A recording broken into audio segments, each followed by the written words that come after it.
आशा करता हूँ आप सब बहुत अच्छे होंगे। मेरा नाम है क्षितिज शुक्ला। एसएससी गाइड पे आपका स्वागत है। दोस्तों, हमारी मिक्स्ड क्वांटिटेटिव एप्टीट्यूड यानी कि अरिथमेटिक वर्ड प्रॉब्लम्स की जो सीरीज चल रही है उसमें नेक्स्ट पार्ट आ चुका है। ये आई थिंक 14th पार्ट है। ठीक है, तो आपको लास्ट तक देखना है। सारे क्वेश्चंस वर्ड प्रॉब्लम जो अंक गणित के सवाल हैं वो जितनी भी दिक्कतें आती हैं सारी वीडियोस देख डालो, सारी दिक्कत सॉल्व हो जाएगी। बोट एंड स्ट्रीम का पहला सवाल है, लेकिन इसको शुरू करने से पहले मैं आपको बता दूं कि बोट एंड स्ट्रीम का एक स्पेशल वीडियो बना हुआ है लगभग 26 मिनट का। उस वीडियो को जरूर देखें, सारे कॉन्सेप्ट क्लियर हो जाएंगे उससे। ठीक है, मतलब वैसा एक्सप्लेनेशन आपने कभी नहीं देखा होगा, इस बात की गारंटी है। लास्ट तक देखना बहुत ज़्यादा ज़रूरी है वीडियो को। और चैनल पे नए हो तो यार सब्सक्राइब करो अभी तुरंत। चलो शुरू करते हैं फर्स्ट क्वेश्चन के साथ। फर्स्ट क्वेश्चन क्या है कि a man can row 24 kilometre upstream and 54 kilometre downstream in 6 hours. He can also row 36 kilometre upstream and 48 kilometre downstream in 8 hours. What is the speed of man in still water. ठीक है, तो हम क्या करने वाले हैं, हम सीधा सा इसको सॉल्व करेंगे। डी एस बराबर एक्स, यू एस बराबर वाई। आपको ये सारी चीजें अगर नहीं समझ आ रही, आई बटन में आपको मैं दे देता हूँ, वो वीडियो जाके तुरंत देख लेना और उसके बाद ये सारी चीजें आपको समझ आने लग जाएंगी। डाउन स्ट्रीम 54 मतलब जा रहा है 54 किलोमीटर। डाउन स्ट्रीम स्पीड हमने एक्स मानी हुई है। अप स्ट्रीम 24 जा रहा है, हमने वाई माना हुआ है। ऐसा करने पे उसको 6 घंटे लग रहे हैं। ठीक है जी। अगले केस में डाउन स्ट्रीम जा रहा है 48 किलोमीटर, हमने एक्स माना है उसकी स्पीड को। 36 किलोमीटर अप स्ट्रीम जा रहा है, हमने उसकी स्पीड को वाई माना है, और ऐसा करने पे टोटल 8 घंटे लग रहे हैं। आगे क्या करना है, इन दोनों इक्वेशंस को बैलेंस करने के लिए आप ये देख पा रहे होंगे कि 24 दिया 72 होता है, 36 दूना 72 होता है। अगर मैं इसको 3 से और इसको 2 से पूरी इक्वेशन को मल्टीप्लाई करता हूँ तो I will get my answer. कैसे? माइनस कर रहे होंगे, 24 दिया 72 और 36 दूना 72। अब मैं बार बार लिख के नहीं दिखाऊंगा, 10th के बच्चे नहीं हो तुम। ठीक है, ये एज्यूम करो दिमाग में कि ये कट चुका है, कट चुका है। उसके बाद में एक्स के एलिमेंट हमारे पास सिर्फ बच रहे हैं। 54 गुणे 3 करेंगे तो 50 तिया 150, 4 तिया 12 यानी कि 162 ये। और 48 दूना 96, और दोनों का एलसीएम एक्स ही आने वाला है, इसलिए एक साथ एक्स ले लिया। अगर आपको एक्स नहीं समझ में आ रहा है तो फिर मैं फिर से लिख देता हूँ, ये एक्स ले लिया। अब 6 तिया 18, 8 दूनी 16, 18 में से 16 गया बचा 2। ऐसे करते हैं एक लाइन में सवाल। 162 में से 96 गया, 4 इधर 62 उधर, 66 बचा। बटे एक्स बराबर 2, 2 से आप काट रहे होगे तो यहाँ से आपकी एक्स की वैल्यू आएगी 33। और आपको पता है आपने एक्स माना है डाउन स्ट्रीम को, तो क्या हम ये कह सकते हैं कि डाउन स्ट्रीम की वैल्यू हमारे पास 33 आ चुकी है। ठीक है, अगर हम कह सकते हैं तो अच्छी बात है। अब हम अप स्ट्रीम भी इसी तरीके से निकाल लेंगे। सपोज ये हमारी ऊपर वाली पहली इक्वेशन है, ये दूसरी इक्वेशन है। किसी भी एक इक्वेशन में आप एक्स की वैल्यू रख सकते हो। मैं पहली में रख देता हूँ, तो 54 बटे एक्स की जगह मैं 33 रख दूंगा, प्लस 24 बटे वाई की जगह कुछ नहीं रखना है, बराबर 6। इस पूरे पोर्शन को उधर ले जाइए और 24 बटे वाई बराबर 6 माइनस 54 बटे 33, ऐसे सॉल्व कर लो। तो 24 बटे वाई बराबर, ये आपका 33 छक्का कितना हो जाएगा, 198। 198 माइनस 54 बटे 33। ठीक है जी। इतनी बात क्लियर है तो मैं पेन चेंज कर लेता हूँ जरा और उसके बाद आपको समझाने की कोशिश करता हूँ। देखिए, तो ये आ गया 24 बटे वाई बराबर 198 में से 54 गया यानी कि 8 में से 4 गया 4, और 19 में से 5 गया तो 14, बटे में 33। 24 से आप काट पाएंगे इसको 6 बार में, और इसको 3 से काटोगे 2 बार, इसको 3 से काटोगे 11 बार, यानी कि 11 उधर जाएगा, 2 नीचे आएगा, वाई उधर जाएगा, तो क्रॉस मल्टीप्लाई करना उम्मीद है आपको आता है। तो ये वैल्यू आ गई 5.5। अब आपको पता है कि हमने वाई माना था यूएस को, तो मैं ये कह सकता हूँ कि हमारी अप स्ट्रीम की वैल्यू 5.5 आ चुकी है। अगर कह सकते हैं तो अच्छी बात है। तो फिर अगला स्टेप हमारा क्या होगा, अगला स्टेप जो हमसे सवाल में पूछा है, रुक जाओ एक सेकंड। अगला स्टेप जो हमसे सवाल में पूछा है हम वो वाला करेंगे। क्या पूछा है?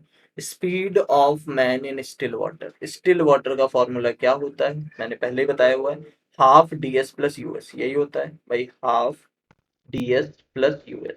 ठीक।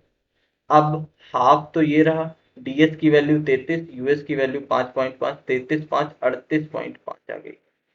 इसको आप काट रहे होगे 2 से, तो काटने के बाद आएगा 19.25। ठीक है, 19.25, ये आपका सही उत्तर हो जाएगा, ऑप्शन नंबर डी। इस तरीके से हम इस टाइप के क्वेश्चंस को सॉल्व करते हैं। अगले सवाल की तरफ चलेंगे, अगर पसंद आए तो एक बार लाइक करके अगले सवाल पे बढ़ते हैं। अगला सवाल हमसे क्या कह रहा है, the numerator of a fraction is decreased bye 25 and denominator is increased by 250। ठीक है, देखो एक फ्रैक्शन हमारे पास है, हम एक फ्रैक्शन मान लेते हैं, फ्रैक्शन हमारे पास क्या है, 100x अपॉन 100y, ये हमारे पास फ्रैक्शन है, मान लेते हैं इसको।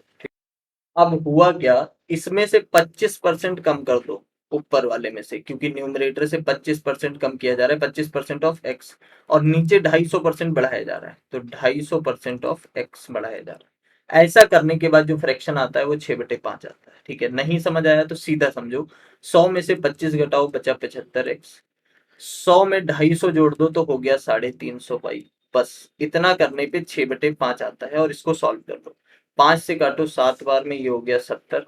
ये आपका चला जाएगा 3 दूना 6, और 3 से आप 25 बार में काट सकते हो, इसको पेन चेंज कर लेता हूं मैं, 5 से आपका ये 5 बार में, और 5 से ये 14 बार में, यानी कि x upon y cross multiply करोगे, 14 उधर जाके 2 से मल्टीप्लाई होगा, 28 हो जाएगा, नीचे 5 आ जाएगा, यानी कि x अपॉन वाई, सॉरी माफ करना, इसके ऑप्शंस गलत दिए हैं सारे। ये जो मूल फ्रैक्शन आपसे पूछा गया है ये 28/5 होगा। ठीक है, उम्मीद है ये वीडियो और इस टाइप के क्वेश्चंस आपको समझ आ रहे होंगे, तो एक बार लाइक जरूर करें। तो क्या कहते हो, अगले सवाल की तरफ चलें? चलिए चलते हैं अगले सवाल की तरफ, देखते हैं अगला सवाल हमसे क्या कह रहा है। उम्मीद है कि आपको समझ में आ रहा होगा। अगला सवाल है, what would be the area of rectangle whose area is equal to the area of circle having radius 7 centimetre. बहुत आसान हलवा टाइप का सवाल है, आप समझ ही गए होंगे। उस एरिया ऑफ रेक्टेंगल, उस एरिया का, रेक्टेंगल का एरिया बताना है, माफ करिए, जिसका एरिया एक सर्कल के, जिसका रेडियस 7 सेंटीमीटर है, एरिया के बराबर है। ठीक है, यानी कि आयत का क्षेत्रफल क्या होगा, जिसका क्षेत्रफल 7 सेंटीमीटर त्रिज्या वाले वृत्त के क्षेत्रफल के बराबर। देखो बात समझो, कैसे कर सकते हैं हम इसको। आपको पता है कि आयत का क्षेत्रफल होता क्या है, लेंथ इंटू ब्रेड्थ होता है, और ये इक्वल है किसके बराबर, एरिया ऑफ सर्कल के बराबर। एरिया ऑफ सर्कल का फॉर्मूला होता है पाई आर स्क्वायर। ठीक है, भाई पाई आर स्क्वायर यही होता है। तो लेंथ इंटू ब्रेड्थ बराबर, पाई की जगह हम 22/7 रखेंगे, रेडियस आपको दिया हुआ है 7 सेंटीमीटर, तो 7 × 7, 7 से आप 7 काटेंगे, 22 होता है 154। ठीक है जी, उम्मीद है कि आपको कॉन्सेप्ट समझ आया होगा, लेंथ इंटू ब्रेड्थ की वैल्यू 154 है। ठीक है, और इसमें भी आपके ऑप्शंस गलत दिए हुए हैं, कोई बात नहीं। ठीक है, तो हमें देखना पड़ेगा थोड़ा सा अपने एंड पे, बट 154 आपका सही उत्तर है, उत्तर के बारे में कोई डाउट मत रखना।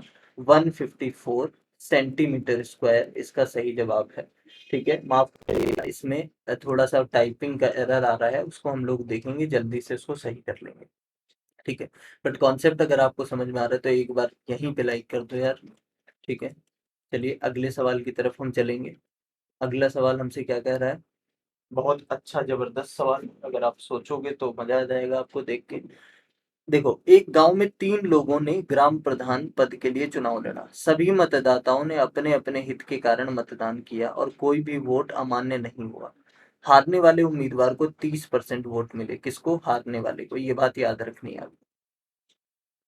वोटों का न्यूनतम पूर्ण अंतर क्या हो सकता है जिसके द्वारा जीतने वाला उम्मीदवार निकटतम प्रतिद्वंदी के नेतृत्व में हो, यदि प्रत्येक उम्मीदवार को वोटों का अभिन्न प्रतिशत मिले। ठीक है, बहुत जबरदस्त सवाल है, मैं सही बता रहा हूँ, इंपॉर्टेंट क्वेश्चन है। देखिए, टोटल वोट कितने हो सकते हैं? 100% हो सकते हैं, जिसमें से 3 लोग हैं इस बार। पहले भी मैंने इस टाइप के क्वेश्चन कराए इलेक्शन वाले, आप देख सकते हो जाके प्लेलिस्ट में। जिसमें से जो हारा है, हारने वाला, या फिर चलो मैं हारने वाला ही लिख देता हूँ पूरा, हारने वाला। ठीक, आप समझ जाओगे ना हारने वाला। ठीक है, तो जो हारा उसको मिले हैं 30% वोट, ऐसा बोला है। ठीक है, आगे क्या कह रहा है कि दोनों के बीच में मिनिमम एब्सोल्यूट मार्जिन कितना हो सकता है जीतने का। भाई एक चीज तो कंफर्म है ना कि इसको जो भी वोट मिले होंगे इन दोनों को, इन दोनों का टोटल कितना होगा, तो टोटल तो कंफर्म है कि 70% होगा, क्योंकि एक को जब 30 मिल चुका है तो दोनों को मिलके 70 मिलेगा, लेकिन कितना कितना मिलेगा ये नहीं पता, है ना। मिनिमम पूछ रहा है कम से कम कितना मार्जिन हो सकता है, तो कम से कम मार्जिन कितना हो सकता है ये आपको दिमाग लगाना है। यहाँ डी ऑप्शन दिया नहीं है, चलो 4 मान लेते हैं इसको। कितना हो सकता है जरा सोचो। भाई दोनों के बीच में अंतर बहुत कम रहे, तो आप इसको आधा आधा कर सकते हो, जैसे कि इसको 35 कर लिया, इसको 34 कर लिया, या इसको 35 कर लिया, इसको 36 कर लिया। एक का अंतर रहेगा, इससे ज्यादा का अंतर, मतलब कम से कम अंतर और पूर्ण अंतर होना चाहिए, अभिन्न प्रतिशत मिले, है ना, पॉइंट में ना मिले। तो 35-36 हो सकता है, राइट। लेकिन अगर आप जोड़ो 35 और 36 मिलके हो जाता है 71, लेकिन हमें चाहिए 70। तो 35-34 हो सकता है सर, 35 और 34 मिलके होता है 69, यानी 69, हमें चाहिए 70। ऐसा भी नहीं पॉसिबल, फिर हो क्या सकता है यार, फिर हो ये सकता है कि आप एक को 34 दे दो, एक को 36 दे दो। अब इन दोनों का सम भी 70 हो गया और इन दोनों के बीच में मिनिमम मार्जिन हो गया। एक का मार्जिन तो पॉसिबल ही नहीं है। आप सोचो, एक का मार्जिन अगर रखो और दोनों का सम 70 हो, तो उस केस में होगा क्या, ऐसा पॉसिबल ही नहीं होगा पहली चीज तो, ठीक है, मैंने आपको करके प्रैक्टिकली बता दिया। तो इन दोनों के बीच का डिफरेंस कितना आ रहा है, मिनिमम 2% का डिफरेंस आ रहा है, ठीक। इतना आसान सवाल था, सिर्फ सोचने की जरूरत थी इस क्वेश्चन में, और कुछ नहीं था। 2% आपका सही उत्तर हो जाएगा, ऑप्शन नंबर बी। उम्मीद है ये वाला क्वेश्चन तो बहुत ही जबरदस्त था, मुझे भी ये क्वेश्चन पसंद आया। तो इसी बात पे एक लाइक करिए, चैनल पे नए हो तो सब्सक्राइब करो। अगले वीडियो पे, अगले क्वेश्चन पे सॉरी, मिलते हैं। आइए देखते हैं क्या कह रहा है। The price of an article is first increase by 20% and then decrease by 25%। मतलब क्या हुआ, एक आर्टिकल, एक वस्तु पे पहले उसकी कीमत में 20% की वृद्धि की जाती है, बाद में 25% की कमी की जाती है। वस्तु के अंतिम मूल्य में शुद्ध प्रतिशत परिवर्तन ज्ञात करना है। देखो परसेंटेज मतलब फ्रैक्शन से भी आप कर सकते हो इस टाइप के सवाल को, कोई दिक्कत नहीं आएगी, लेकिन फ्रैक्शन से नहीं करना। सिंपल तरीका आपको बता देते हैं। मान लेते हैं पहले वैल्यू थी 100, ठीक है, 20% बढ़ाया यानी कि फ्रैक्शनल वैल्यू 6/5 हो गई। 25% घटाया यानी कि फ्रैक्शनल वैल्यू 3/4 हो गई। ऐसा करने के बाद आपके पास जो रिजल्ट आता है वो हम चेक कर लेते हैं जरा क्या आ रहा है, ठीक है। तो 5 चौके 20, 20 पंचे 100, ठीक। अब देखो 5 का 30, 30 तिहाई 90, यानी कि 90 आ गया। तो जब ये दोनों ट्रांजेक्शन आपने किए, एक बार 20% बढ़ाया, एक बार 25% घटाया, तो रिजल्ट आ रहा है 90%। और ओरिजिनल रिजल्ट यानी कि शुरुआत में था आपके पास रिजल्ट 100%, तो इन दोनों के बीच का अंतर कितना है, 10%। क्या हुआ है, कम हुआ है, पूछा नहीं है उसने, लेकिन अगर पूछे तो बता भी सकते हो आप, 10% की कमी आई, ठीक है। ये था हमारा फिफ्थ क्वेश्चन, उम्मीद है पसंद आया होगा आपको। इस चैनल को एक बारी जरूर लाइक करें, सब्सक्राइब करें, शेयर करें। थोड़ा सा मोटिवेशन मिलता है आप लोगों के इस तरीके के बिहेवियर से। पीडीएफ आपको मिल जाएगी डिस्क्रिप्शन में, जरूर जाके टेलीग्राम चैनल ज्वाइन करें। मिलते हैं अपनी नेक्स्ट क्लास में।